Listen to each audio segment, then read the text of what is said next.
Okay, we're going to take a look at this report from Ackerman Group. There are a couple of important things in here, and we're just going to hit them real quick. And then I'll mention Ackerman Group is probably wanting to partner with you if you have interest in selling your practice. We've also looked at another group, DVM Elite likes to do that.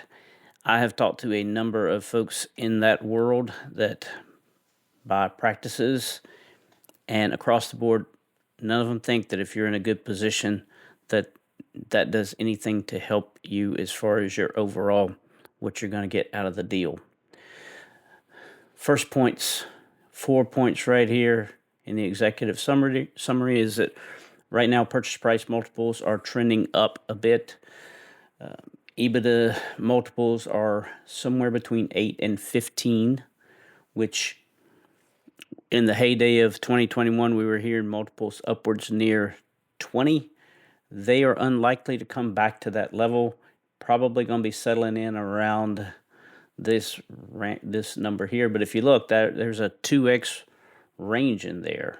So highly sought after practices with, you probably know the check boxes that you're looking for if you're trying to get into that window.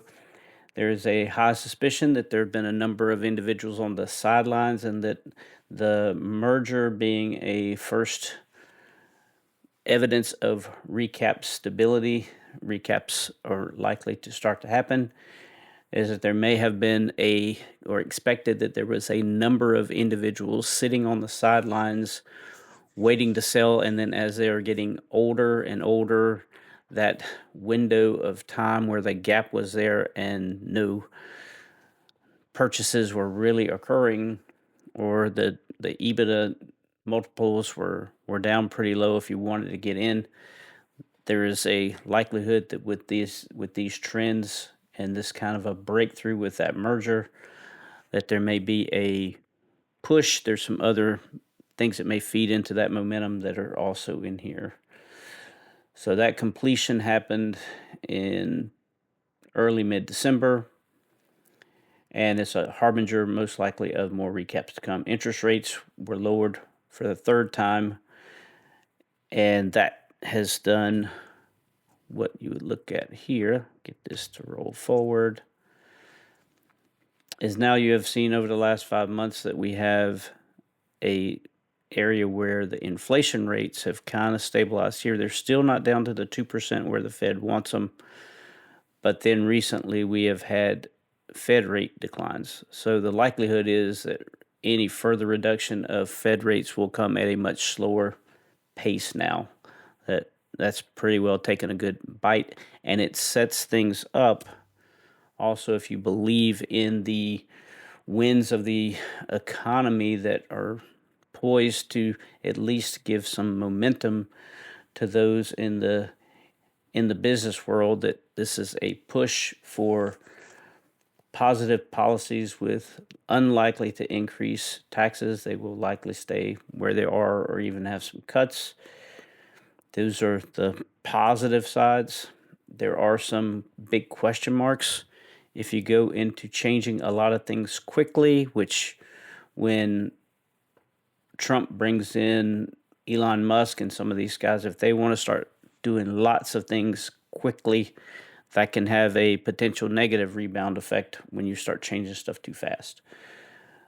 There are some concerns that the tariff deal, is this a negotiating tactic and it's not a real issue? We'll have to see where that goes. So there's a bit of a plus and minus game that's being figured out in the business world, and this kind of takes us there. Over time, we have seen a decrease in number of invoices, and I've talked about this before. Quick plug, if you haven't done the 6 keys to new client acquisition, which is going to become more and more important, I'm telling you, with these invoices declining, we can't just keep increasing prices to increase our revenue growth year over year. So revenue growth went up, but what we saw in 20 and 21 was demand was so high that prices were able to push up there, But in these situations now, continuing to do major price increases without getting some invoice growth is going to be a challenge. Now, I have a way to get you over that with 6 easily targeted ways to develop you some keys to getting not just new clients, but new A clients in. And that'll be the last plug I'll do for that. You can find the next one. I think I'm going to do one more free one before it starts costing up to 25 people to get in. I'll do one in February. I don't know which Sunday yet, but I'll post that up there. It's on the Vetripreneur Facebook page. Look for it there. You can find me. Negative invoice growth is now expected. So to remember, 4 to 6 times EBITDA pre-2016 was where things were. 7 was considered pretty healthy. We had a meeting, and 7 was kind of what we were told back in about 18. Things changed from 16. Then we had another meeting in 19, and definitely things were changing. We saw a topping out most likely at 20 to 21 in 2021, and now we're back in this range. We can also I can let you know most likely what's going to put you closer here and what's going to put you closer there. It's not that difficult to figure out what the big guys are wanting to look for, and if you check those boxes, you can most likely float up this way. If you're not hitting all those boxes, then you're going to be closer to the 8 to 10. And it's pretty straightforward. Invoice growth is negative for 4th year in a row. Some are considering that it's not going to go back up and this is the new normal. Hopefully not, but we'll have to see over time. And that's really the biggest information out of here. There are some pushes right now, but you have to be a little bit careful about reading this because these are folks that like to partner with sellers. It is a very common tactic in any sales process, as you should know, that this is the absolute best time. If you wait, you're going to miss it. So some of this may be geared a little bit in that vein. They do have some definitions, which makes sense with I'd say really 3 DVMs, but they say 4 plus, 500K EBITDA, creating a supply-demand imbalance. So this is driving things up, but there's an expectation, as they're noting, that this won't last forever and it'll start to tip off. That may be a little bit of salesmanship trying to get you on board now if you're a seller that feels like you were waiting and now the break time is occurring. So just be aware there may be some salesmanship in that.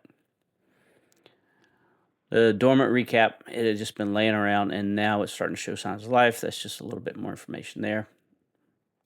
And then they do a sales pitch for why you would want to partner with them to get the best amount for your sales. It's fine. You can read it. I just have not found that it is necessary. If you get a couple of evaluations of who you're really looking at and then you know what they are looking for, it's not rocket science.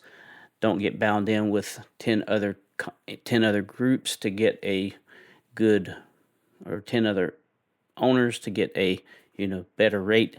If you're already kind of a rock star sitting out there, you don't want to get into a batch of them because there'll be those that are not as good as you are. So what's the point? All right, that will cover it for here. I will dive into a couple other things that came through the fountain and the Bracky. There's a lot of information there, and I got a slight survey that said keeping it under 10 minutes is good, and rather do 2 or 3 of those than one long one. So we're going to hold this one right here, and hopefully you got something good out of this.